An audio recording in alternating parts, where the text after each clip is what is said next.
this computer. We can just go straight into it. Wow. Okay, so I read your book. I recommended it to many of my friends. I'm in the birth world as well as a doula, so I was sending this to a lot of my friends.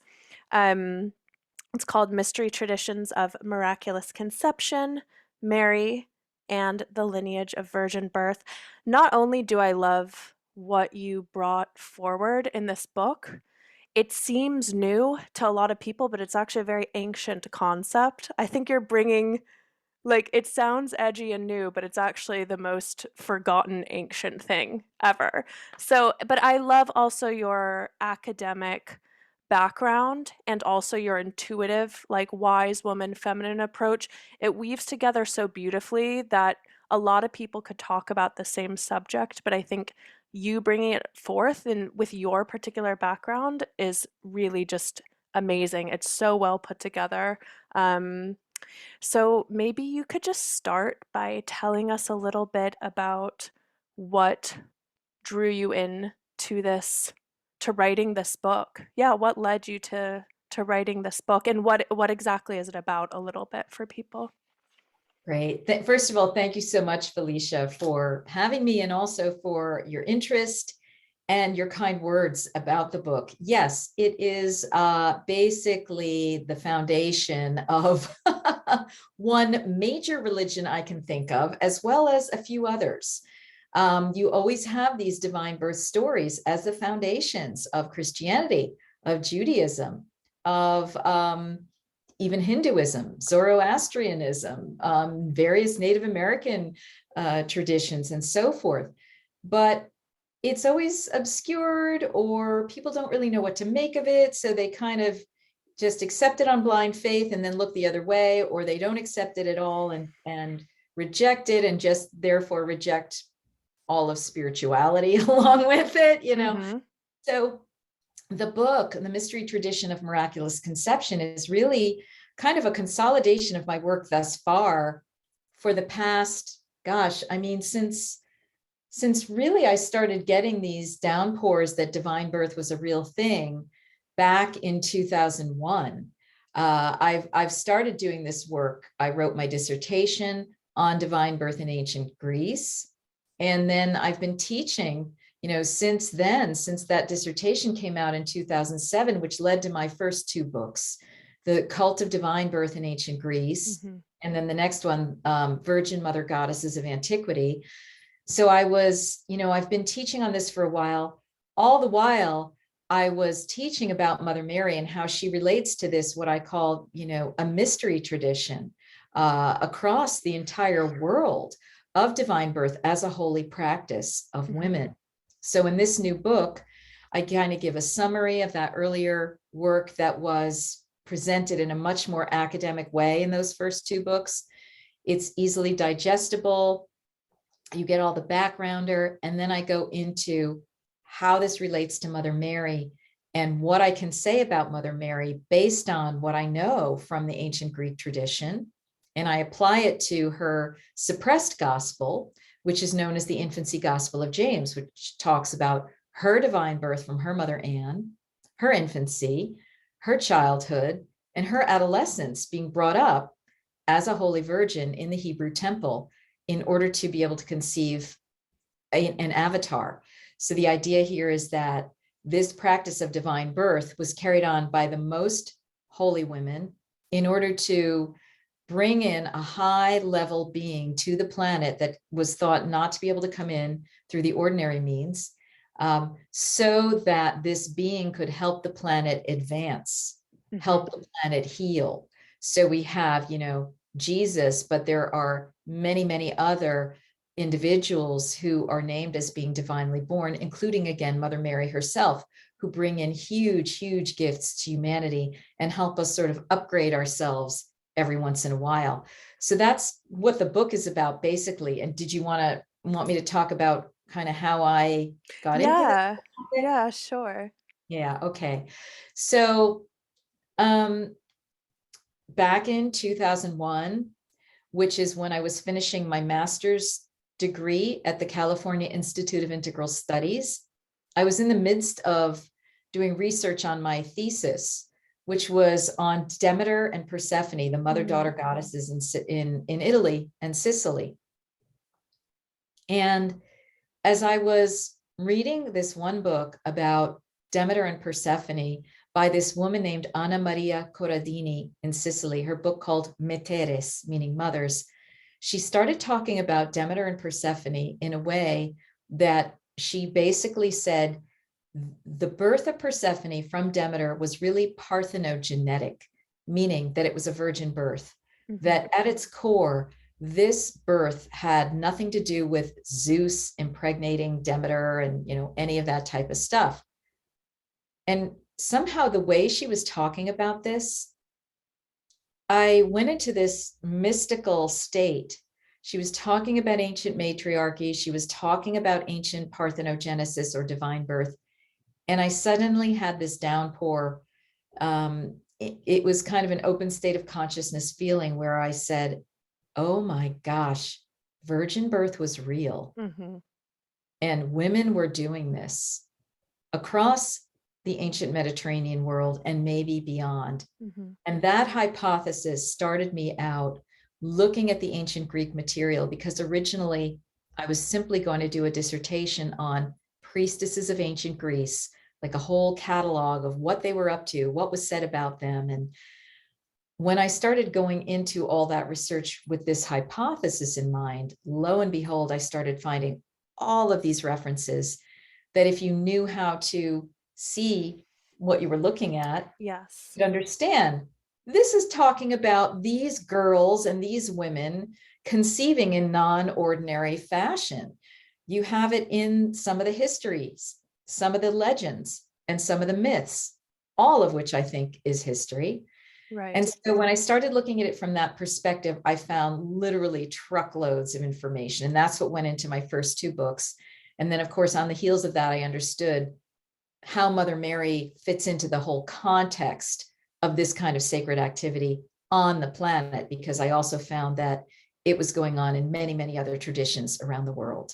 Right. And it seems like every sort of cosmovision or every Genesis story from every culture has this trinity of this divine birth happening, That's right. and the sun. And I always hear that in every holy body of text.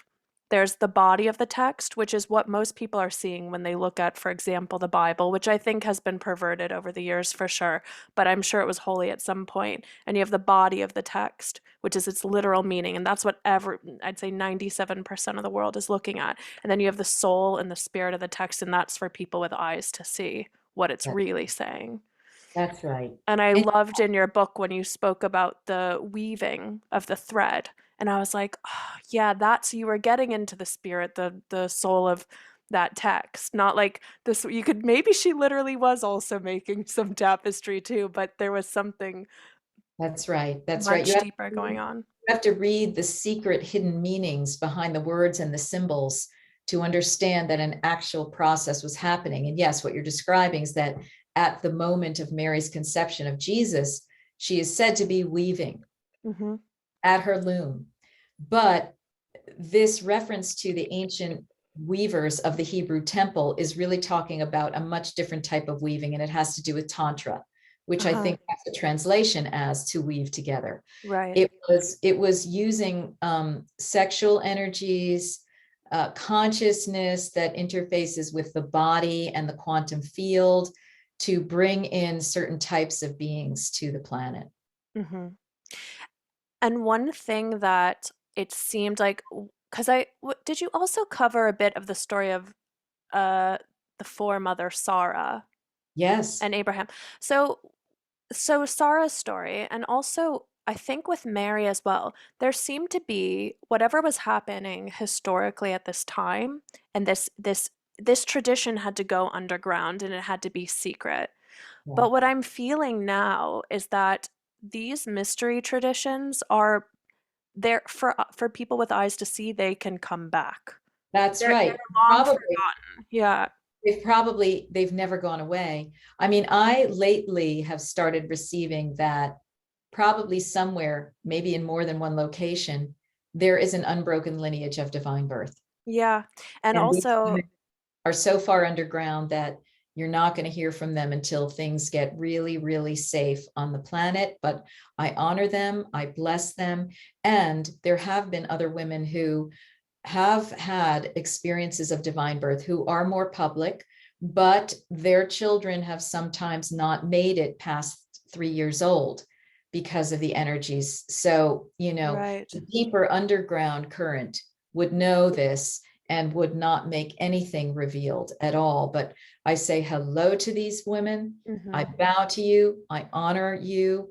And I pray that, we can move into a new era where you can bring your gifts back up and then teach other women how to do this, which affects not only those who want to bring in the supreme high avatars, but all women who want to bring in children, to do it in a much more conscious way so that we are more clear about what souls we are bringing to this planet. Exactly. And I think this all comes down to karma because we have so many people being recycled into this world through the same story over and over again. And I think it's really in the power of women. I mean, first, you have to work on yourself to get to that point. But for sure, these traditions, these ancient mystery schools, I mean, I feel they exist within um, and maybe they'll come out and they'll be societal like they may have used to be in ancient Egypt.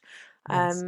But yeah, so what from your perspective is the feminine mysteries? Because you're somebody who I feel is really bringing this back out to the consciousness of the collective, and I think it's so important. So what are the feminine mysteries in your from your perspective? I think they have to do with many different aspects. One, of course, is reproductive, sexual, tantric, the energies of eroticism, the energies of creativity, the energies of sensuality and sexuality, the energies of the holy womb. Hmm. Okay. Anything having to do with that on its most spiritual, esoteric, mystery filled, awe inspiring levels is the feminine mysteries. But there are also feminine mysteries that have to do with basically every chakra. There's the feminine mysteries of the heart, which, Mother Mary, I think, was someone who had the mysteries going on every chakra of her Mm-hmm. body. Yeah. And but there are the mysteries of will, manifestation through will, which would be the third chakra, the mysteries of the throat, the voice transmissions, right? The mysteries of the third eye and the crown, seeing and knowing and being one with universal creator mind, right? And then there can be combinations of these things, like the divine birth priestesses were also oracle priestesses. So they had their womb and their third eye really connected, probably also with their hearts as well, because it's a tremendous act of love to be able to conceive within your own body without male sperm. So, Right. there are many different levels to what the sacred feminine mysteries are. And I would Mhm. just basically start with that and leave it to people to have their minds open with that, their imaginations open with that. Many people listening probably already have their own sense of it, but if not, just even hearing these words will just open them to start receiving information directly. Mhm. And I know in certain traditions that are still very much practiced today, but I think the people practicing them are not, out and about talking about it. But I know actually people who have conceived alchemically, which is, well, it did involve a sperm, but just one single one. So maybe we can talk a little bit about these levels of conception because I know there's many different levels and you speak a bit about this. And of course, there's this level that we talk about that's like really hard for the modern human mind to get their mind around, which is the parthenogenic. But it seems there's also like um, when two partners work in a alchemical marriage and like at will, just one there's like no force going downward, just one is released. And but maybe you can talk about maybe the different levels divine conception. Right. Oh, that is so cool. I love it. Yeah. I hadn't really thought of that kind of thing, but what I've thought of is it's birthing. um Sacred birthing is a continuum from parthenogenesis or virgin birth on one end and high tantra on the other, right? Hmm. Where the couples, in the high tantra, this is supposedly perhaps, um, well, there are different types and stages of divine birth leading all the way to tantra. Okay. So it's first virgin birth, parthenogenesis. The woman becomes the androgyne and conceives of her own accord by becoming essentially one with the universal creator goddess, and she conceives. Hmm. There's a later phase where the priestesses become sexually active with disembodied male beings. So it's still a kind of a virgin birth, but there's an interdimensional sexual relating that's happening. Then there's another stage of that where there's the priestess engages with a priest who embodies the god, but he is in physicality, and they have a sexual relating. Hmm. There's sort of an intermediary stage between those two where this is the Isis mystery, Hmm. where she works with an artificial phallus and she works with the energy of the male that's on the other side of the veil, in this case Osiris, but she conceives. So Hmm. it's partly physical, partly non-corporeal. All right. And the sacred phallus is used as the dildo to instigate that conception within herself. Hmm. Okay. So then there's the queen, again, as I said, the queen with the king or the priest. And then um, there's tantra between two willing, very high level partners that can also bring in what's called a divine child. This is not necessarily in a royal context, like I had just been describing, but this is something that is open to pretty much everyone. And that is being revealed by the Holy Womb Chakra teachings that have come through Sri Kaleshwar and the Divine Mother Center, where he has gathered a lot of manuscripts that provide this information written on ancient palm leaves that he collected and then taught about, teachings of which he says go back to the Sapta Rishis, the holy rishis that actually received their information from Mother Divine. So there's, various different types. And so for that human couple to have a divine child, it involves a two-part mantra process where they're chanting one mantra during the sexual act, and then the woman is chanting another mantra after the conception, and so forth. Hmm. There are probably many, many other types of magics that can go on. Unfortunately, negative as well as positive, which is another thing that we need to look at, Yes, and I think the world has been riddled with that. riddled, and Yeah. I mean, look at it now, you can see it. that's right. It kind of came through, there are certain so-called magicians and so forth whose names are known, who were teaching questionable types of conception rites. And then, of course, there's probably the hidden, secretive, very high level Illuminati types of rites that go on Hmm. with this that may still be connected with the royal families. I don't know, but Hmm. somewhere along the lines, that's going on to bring in the negative avatar, the Right. inverted the inverted avatar. Okay, Right. so lots of different types of things going on, just as there are lots of ways that a couple can engage in sexual union or sensual union. um, there are these varieties of conception rituals. Right. And I think, the way in which we approach our sexual energy, which is so connected to the astral dimension and many other dimensions, whether you believe in it or not. I mean, to me, it's a fact, but it's so connected to all these beings and all this different level of reality. And I I kind of wanted to come back to this idea of virginity, which I think could also be known as chastity. And I think this is very misconstrued. And maybe you'd have something to say on this. To me, it quite literally means a refinement of sexual energy. Somebody who That, has purified, like when you have, like, a virgin olive oil, it's perfectly refined. So it's not about repression.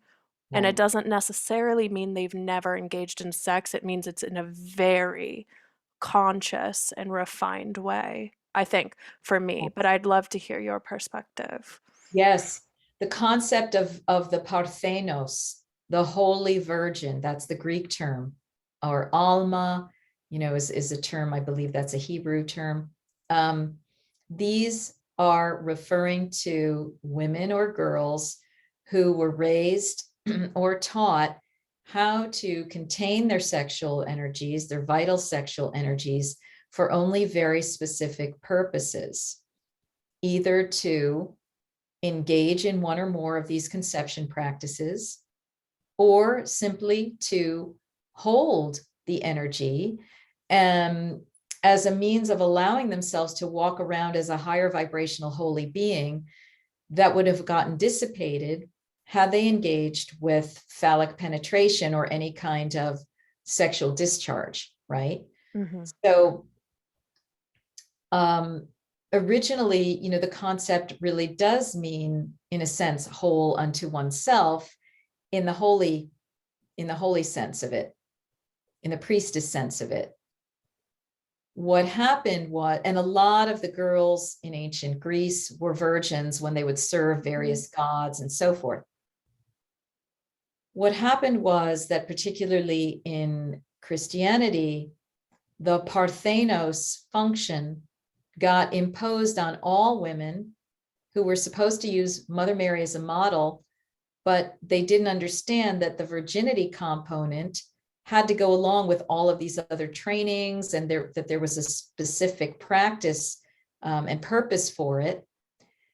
It got turned into, like you're saying, sexual repression and control of women. So it got inverted, it got distorted, it got turned into, it got used in the holy orders, but without any of the other benefits that would have accrued to these women. So nunneries, Mm-hmm. where it's just simply your sexuality is cut off, repressed, Right. distorted, subverted, just like in the mail orders where these things went on. So yeah, virginity has become a bad word for most people, right? Like, who Mm-hmm. wants to be a virgin? Who wants to be associated with that? It has to do with control of my body, dismissal of my sexual energy. And one of the interesting things that I really came to understand, that as Mary was doing that, weaving that conception ritual, she was in a high state of erotic power. Mm-hmm. All of these women had to be. Mm-hmm. Sexual power is required to generate the stimulation of the womb Mm-hmm. and the actual conception process. I would even say that the orgasm is part of the conception. Mm-hmm. So it was never even about sexual suppression of Mother Mary as a virgin.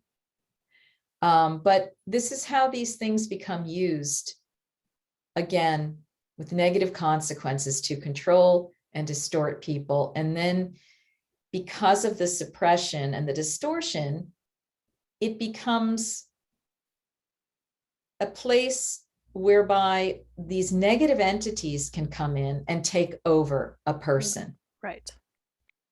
on, and sexual energy can be used in various ways, and that's a topic we could go into, but I'll just pause there. Yeah. And I mean, I would argue that most people on this earth, great intentions, but almost, I mean, we were born into a place where I would argue the whole concept of sexuality has been hijacked by different astral That's, layers and beings, and yeah. actually working towards these mystery traditions again, which I mean, it's the age of Aquarius, it's all out in the open if we want to see it. No one, it's not under, I mean, it is underground in a way, but it's not, it's there for whoever wants to find it, in my opinion. Yes. Um, Yes, the so eyes are being opened, the yeah, veils are coming off, yeah. and what was in there in plain sight is now suddenly being seen. I mean, can you think about it, Felicia? Mm, Hello, for 2,000 years, virgin birth has been at the core of Christianity. And prior to that, the Hebrew tradition with Sarah, as you're mm-hmm. saying, and others. Yet we've gone unconscious around Yeah, it deliberately because a program was put into us to be unconscious and not seeing about it, because right. these religions depend on it for their fuel, but they don't want people to know too much about it or really get hip to what it's actually about, because then we would become empowered again. So it's been this bizarre thing of a reality and fact that has existed, but that has been veiled, and we can't really see it or get conscious to it until, you know, 2001, when I had that revelation. Okay. Right. And, there have been other people talking about divine birth, like Claire Hartsong. She and I were getting information at the same time, me on the academic level, she on the channeling level. And there probably have been others, but in terms of especially talking about the Holy Family of Christianity, all of a sudden the veil started kind of coming off, like right around Right. 2000, and that time, the early 2000 decade. It's bizarre, Mm-hmm. but it's also very exciting because it's like, wow, like you think there's nothing new and there's nothing new to discover. And then when you start realizing that these things start popping up in front of your face, you realize there's so much to talk about and uncover and resurrect. Mm-hmm. Absolutely. And I think a lot of it is becoming, it's us moving from, we're, like I would argue most of humanity is very mechanical. We're run by, even when we think it's our free, like a lot of things are running us. And that includes very much our sexual energy and how we bring people into the world. It's in a very mechanical nature. And, I wanted to bring, in your book, you talked a bit about this it was really mystified me. I thought about it a lot, like Mary's menstruation, the blood not touching the earth, and it got me really thinking about what I've heard about these. I've heard from people who have conceived alchemically, meaning there was no ejaculation involved. Um, and these are things that people are doing. They're just not talking about it. There are people in this world doing that, bringing high level humans here. Um, but I thought, if if humanity at large is run by their mechanical nature, which is seen in the moon, the idea is to overcome the lunar bodies, the moon, the That's mechanical nature. Our menstrual cycle, which is beautiful and I love it, it moves in a mechanical way once a month. It moves with the moon. I have a theory that when someone really works past their lunar mechanical nature, that a woman could ovulate at will. that's right. That's my feeling. I totally agree with you. Let me draw that out a little bit. Yeah. As I started writing this book, and the one of the very first chapters where I talk about the woman Lori, who did have a spontaneous conception, Hmm. who was a breatharian, and my friend and colleague Angela de la Agua, who's felt very called karmically to the divine birth path on whatever level. And she practices a lot of fasting, in which she no longer menstruates but doesn't lose weight. She's not an anorexic. Hmm.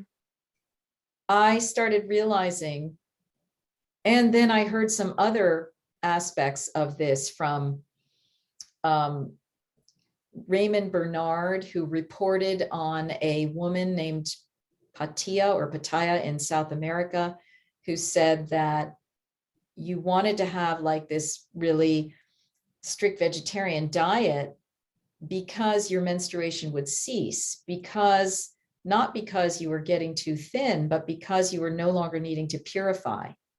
Mm. So as soon as you unhook from the menstrual cycle, naturally, not with these unbelievable pharmaceuticals that they're doing now, Mm-hmm.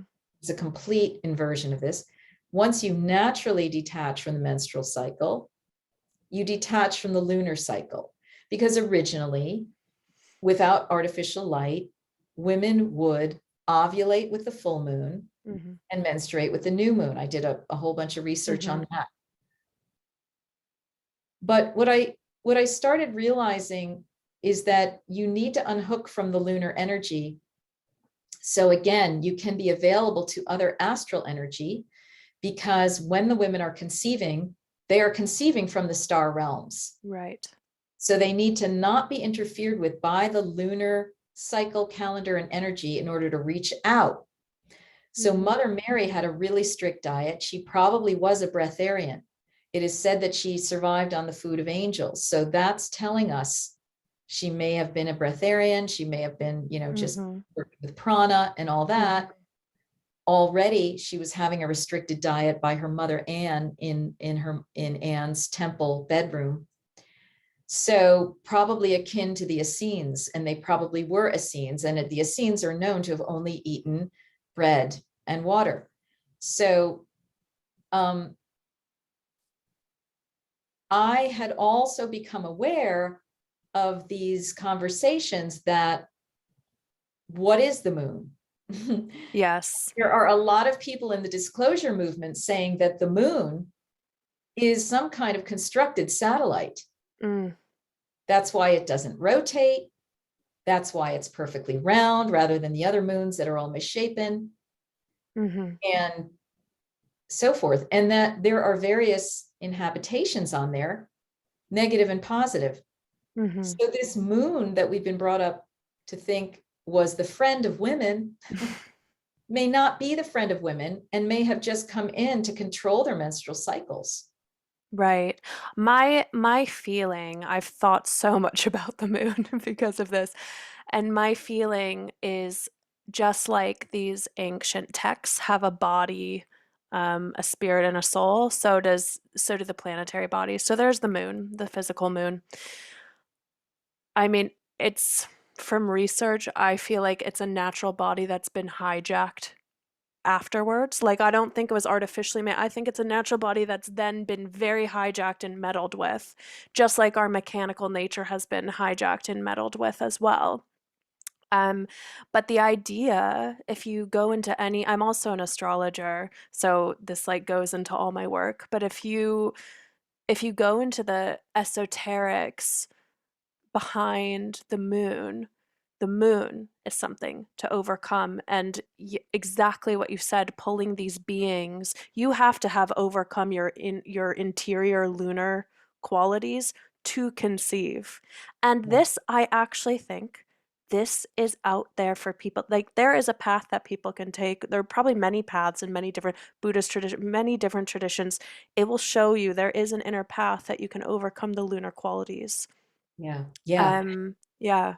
Yeah. And we don't need the menstrual cycle in order to be able to be fertile and conceive.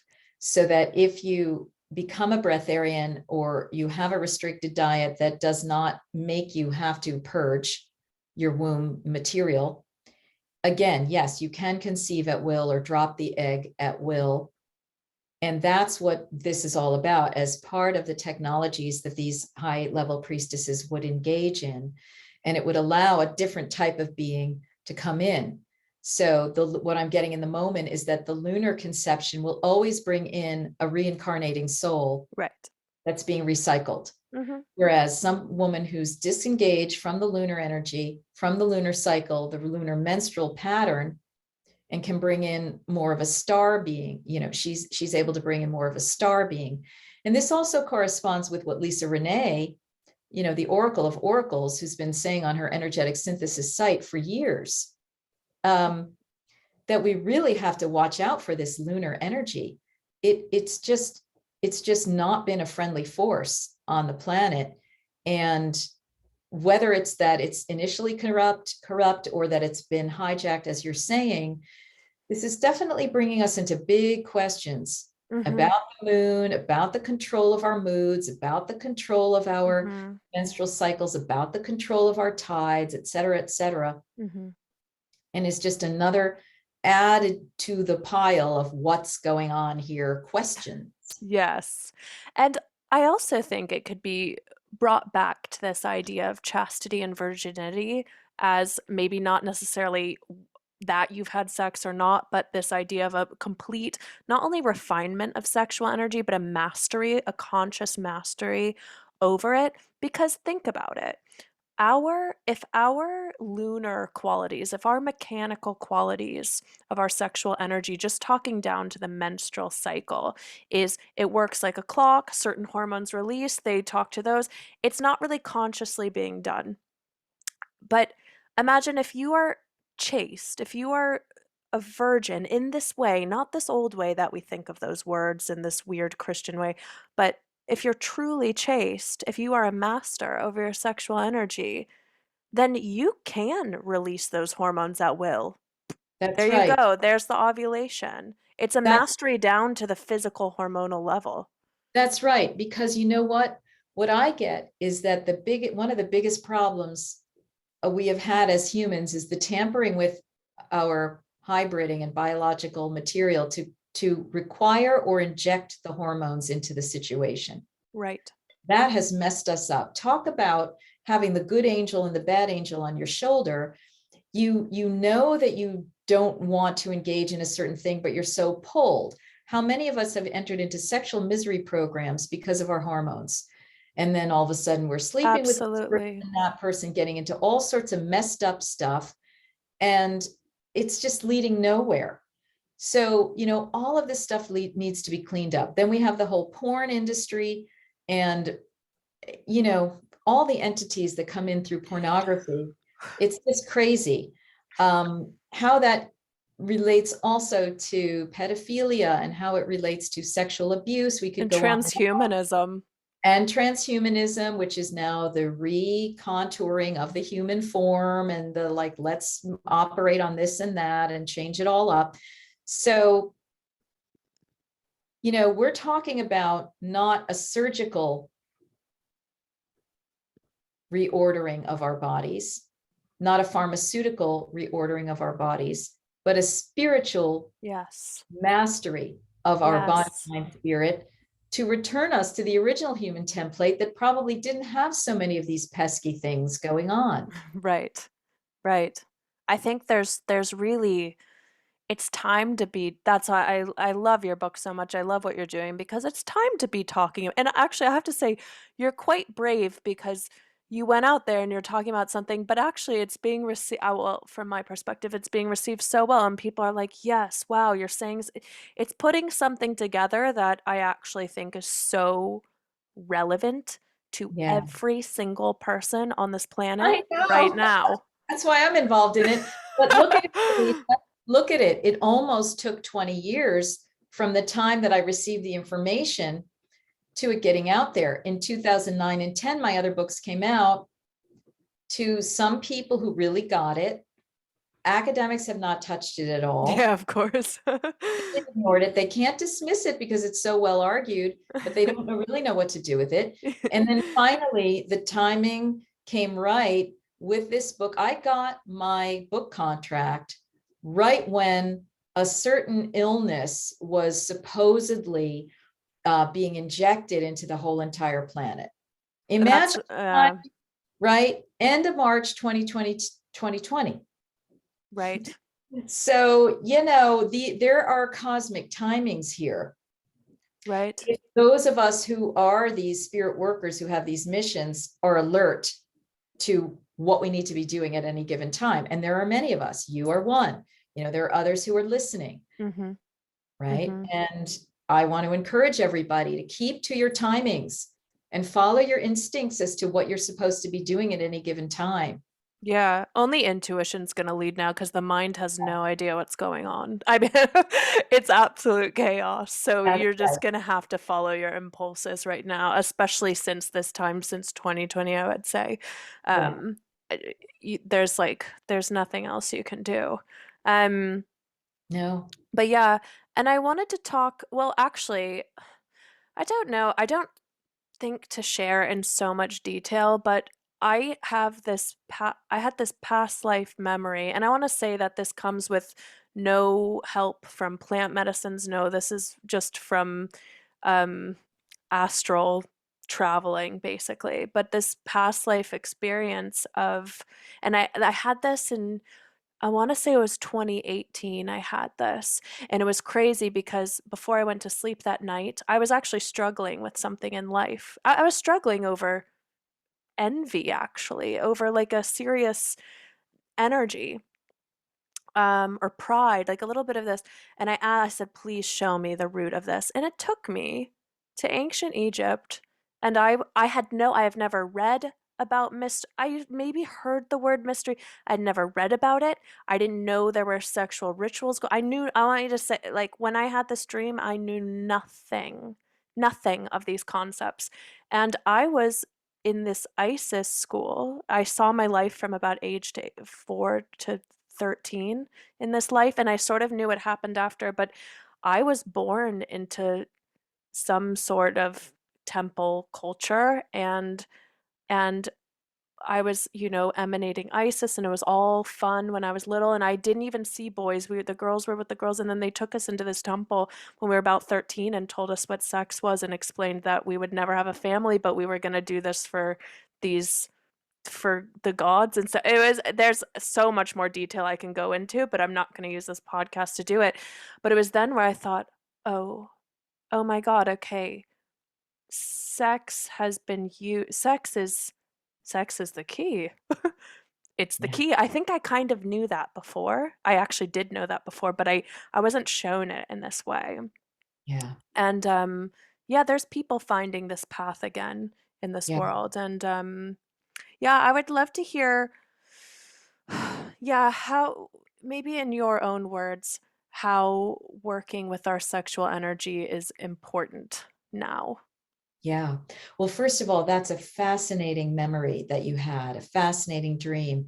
And I always tell people to trust dreams they've been receiving or impressions. Mhm. Like, why am I suddenly having an imagination about this whole thing? Yeah, write it down because Mhm. that's Yeah. probably a past life memory, and that's precious.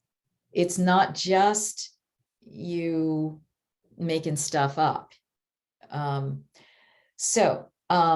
but so your question was about sexual energies at Yeah, the end? how it's important, like how it's important to become conscious of this now.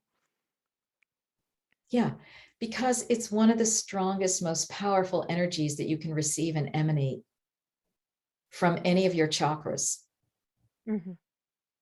So love energy is one, vocal energy is another, sexual energy is another. And Mhm. ideally, like I'm saying, what I'm receiving strongly is you want to have all of them united before you do anything. Because if you have sexual energy being emanated or being worked with without connecting to the other chakras, it's probably going to be out of whack Right. at some level, or it's going to be subject to other entities coming in on the wavelength of it. Right. All right.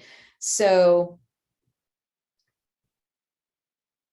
again, it has to do with a whole re-education of the human being Mhm. about the uses of the body, mind, spirit, the Mm. uses of the energy, the uses of desire energy, the use of Yes. orgasmic energy. Like, what do you do as you're getting the desire stimulated? What do you do when the desire is releasing, out into the universe? There's so much. How can that energy be harnessed for other things? Like, a lot of people talk about bringing it up the Kundalini track. There are men who don't ejaculate and they bring that Right. energy into their body, mind, spirit for their nourishment, Right. right? Montauk Chia, I think, is talking about Mm-hmm. various things like this. There are many other people, there are traditions, ancient traditions um, about this. This is a whole education that has really gone missing and has deliberately again been veiled, because these beings want to be able to harvest our energy. They don't want us to know how to consciously use it, because they want to get their loosh out of whatever it is that they're doing Right. through the Right. distorted acts, the distorted thought forms that go along with it, Right. shame, all of the violence and the pain and whatever, all of this that has gotten tied into this is food for certain of these energies. So of course they love it. They Right. want to encourage as much problematic sexual use of energy on the planet as possible.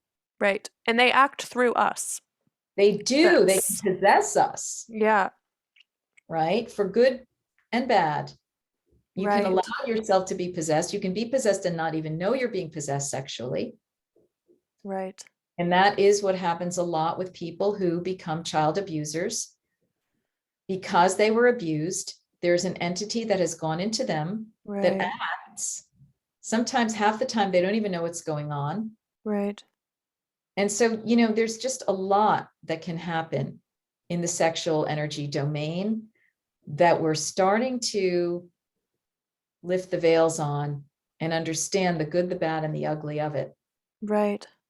And maybe you have a perspective on this, but in in a lot of these, if, for anybody who studies any ancient esoteric tradition, you will learn that the blood is the holder of sexual energy. So, I don't want to pick sides or tell people what to do, but altering the blood is in fact altering the core sexual energy. Maybe you have something to share about blood at all. It was The shared blood a that little runs bit with, through the veins, the blood that yeah, runs through the veins.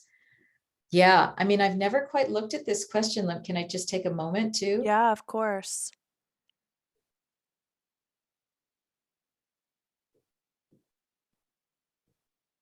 Well, part of the issue with human blood is that it's iron-based, and Mhm. that's a problem right there. Right. And that was a manipulation.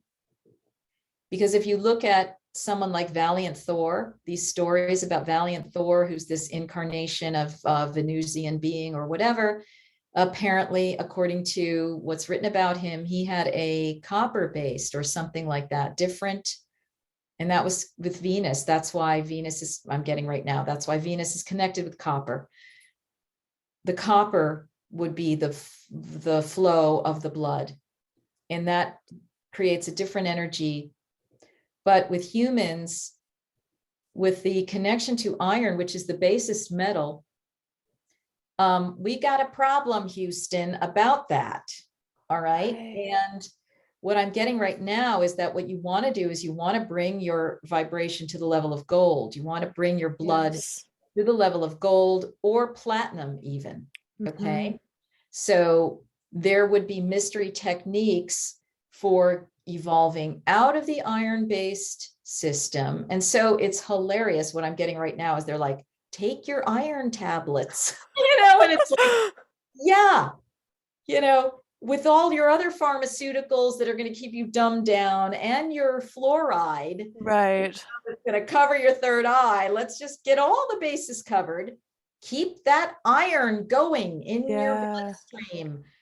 Um, so, I started getting this information about iron a while ago, and it's like, oh, poor iron, you know what I mean? But like fairies don't do well with iron, and we have to really look at the iron base as well as the lunar effects. And, all Right. these things that we consider to be naturally human, we have to look at when and how was that hybrided into us, and who did it, for what purposes, and how do Right. we epigenetically change our DNA and change our bodies. And a lot of people are saying out of carbon based into crystalline based. Yeah. So let gold run through your blood Yes. instead of iron. That's number one. If Yes. there's another question, I can look at it. I'm just Yeah.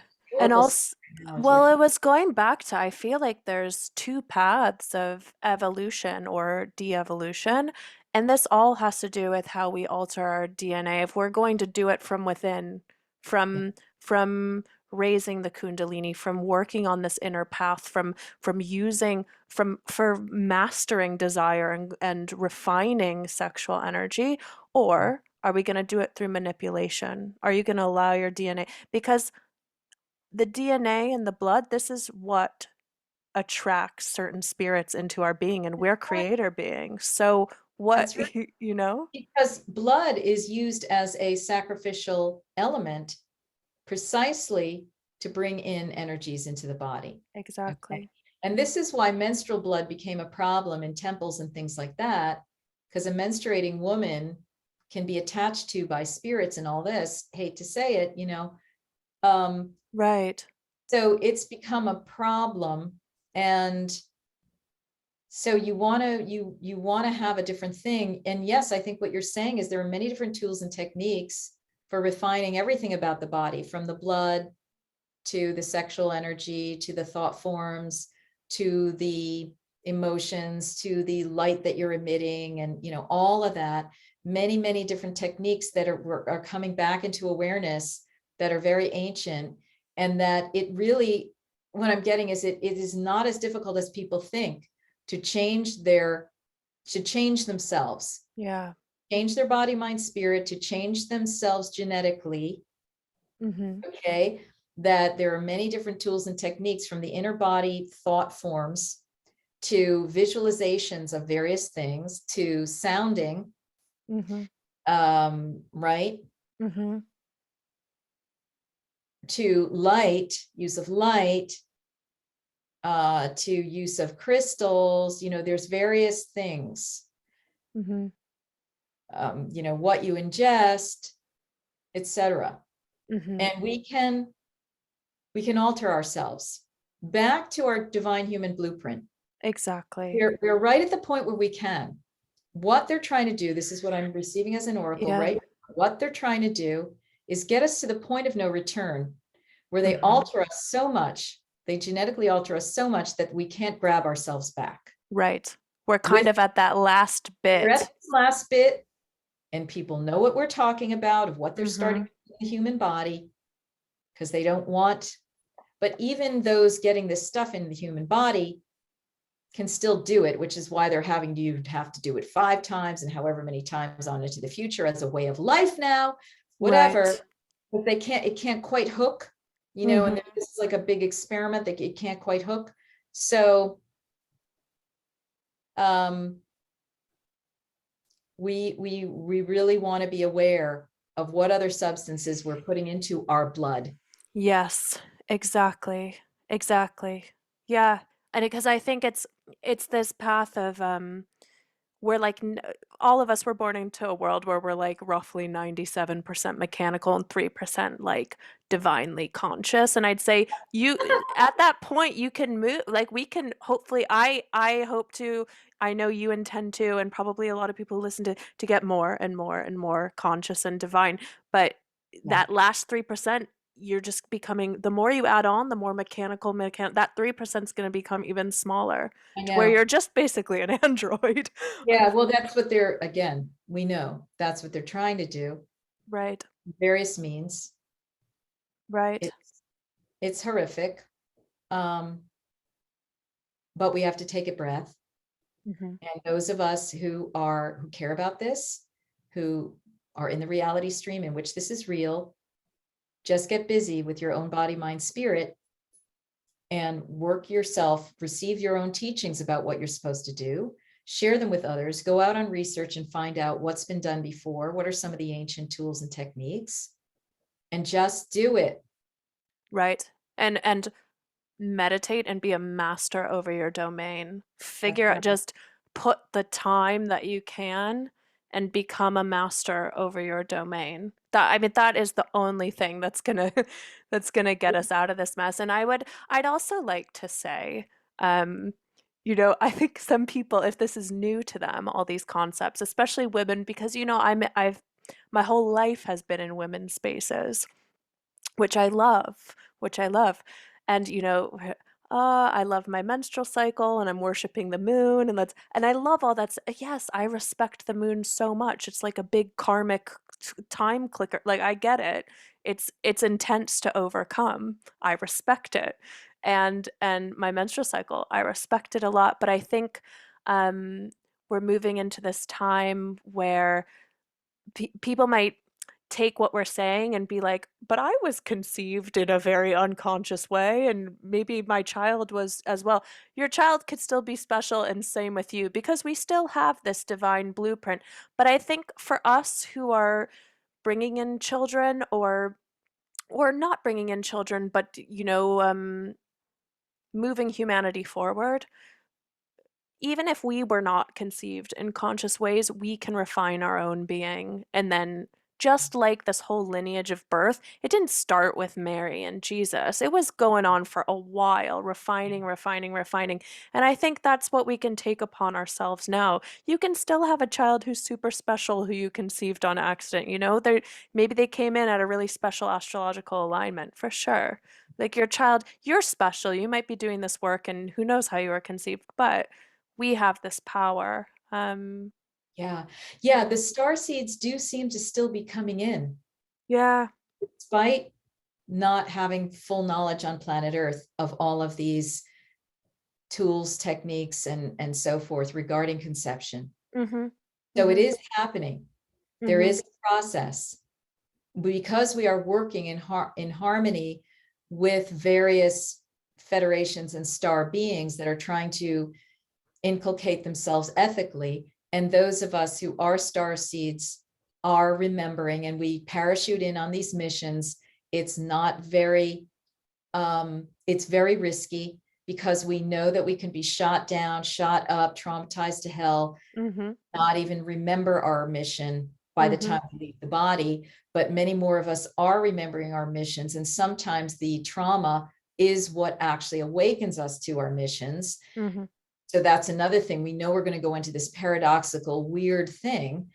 And we just have to awaken into it like, oh, okay, okay, right, right, right.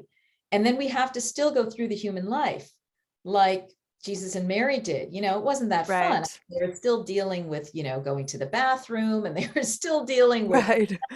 issues of community and all of this stuff. They weren't exempt from it.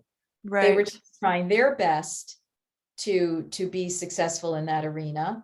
And so we all are. And as we go through this awakening in service to our missions, we are awakening our souls and returning to our own divinity. So it's like a real high level initiation that's going on. It's a really high level opportunity right now on the planet. It is challenging Oh because yeah. we're all still dealing with the emotional layers. Right. And in a very dense and chaotic time. I mean, That's I right. think the people who are here who even remotely remember, we're hardcore. That's Like, right. I'm like, We are what? hardcore. Yeah, we're like, I got a will of, whatever, iron, if you will. Yeah, But a exactly. heart of gold. All right. Don't. Exactly. And So crystifying and crystallining these, going from lunar to solar. That's that's what it right. is. Going from lunar to Because solar. And gold is solar. gold is solar, and it's not just masculine. Yeah, totally. Totally. And I The think that all solar of this plexus. applies to the men too. Yeah, for sure. And their sperm and their consciousness and their sex. This is like for everyone. It is. It Yeah. is. And people in female-born bodies are going through one type of initiation. People in male-born bodies are going through another. And then we have, other people who are in ambiguous situations that Hmm. are not, necessarily definable, which is a whole other story. But, Right. whew, there is a lot going on right now. Hmm. Wow. Well, thank you so much. And I just wanted to, if there's any other thing you wanted to bring up before we close, but I also in addition to that, I always ask if there's any piece of wisdom. I mean, there was so much there, but if Yeah. there's any piece of wisdom you want to leave people with, I know there's many ways to work with you. Right. I'm going to link all your stuff in the show notes, your book, your website. I mean, anybody who feels a calling to work with you or to read your book, I cannot recommend it enough. And I wouldn't just say that, you know, that's why I have you here. So, So appreciate it. Um, I will like look in on an Oracle level. Did you want me to just mention maybe a couple of key offerings that people might? sure. Yeah, definitely. So there is my Mother Mary mystery teachings, which will give you the mother lode about Mother Mary, who she was and who you are in relation to her, how she can be your teacher and healer. There's the Holy Womb Chakra teachings, which is getting into these technologies, these mantras and yantras to purify your womb. It's open to people of all gender identities.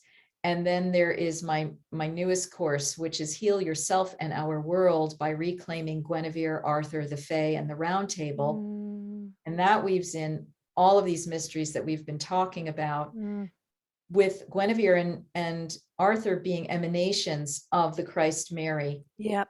energy as the last living born, truly Christos Sophia energies on the planet before things went dark, but Right. they're awakening again. And so we can awaken with them and we can use their teachings, which are very much connected in with the fairy lineages, which are the interdimensional cousins to us, Right. who also are teachers in the regard of how can we lighten up our bodies, right? Hmm. So that's available too. Thank you so much for allowing me to share that with people. If you just go to sevensistersmysteryschool.com, you'll find all this stuff. But shall I just tune in for a minute? Yeah. Any last piece of wisdom? Tune in.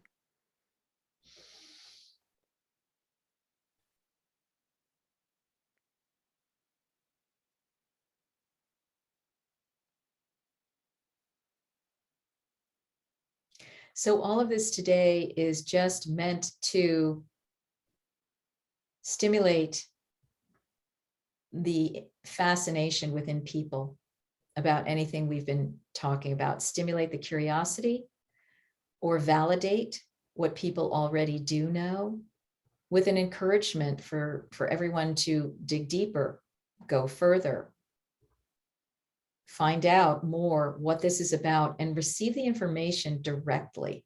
Hmm. Again, you can tune in and receive your teachings of what you need to do at any given moment to advance in any of the ways that we're suggesting. You can do it yourself by going into your meditations and just asking. And you can ask beings like the Blessed Mother Mary, the Magdalene, the Christed Master to help you, or anyone else you know of and trust is an emanation of true love, light, and wisdom. Okay. Hmm. And so this is really about the empowerment of every single pair of ears and eyes that has been listening to this on into the future. And just there's a blessing being offered and a cheering on Mm. and a message that there's always support for you. There's always support for you to navigate what seems like a dangerous time, but to come through it with grace and to experience greater joy and love. Oh, thank you so much, Marguerite. Thank you so much for taking the time. Thank you so much for what you do and for sharing all this and bringing all this to light. You're really honestly one of a kind, and hopefully there'll be more Yeah, coming. yeah. Thank you for having me, Felicia, and for what you are doing as well. And it all sounds very exciting. And I know there's much ahead for you. Thank you so much.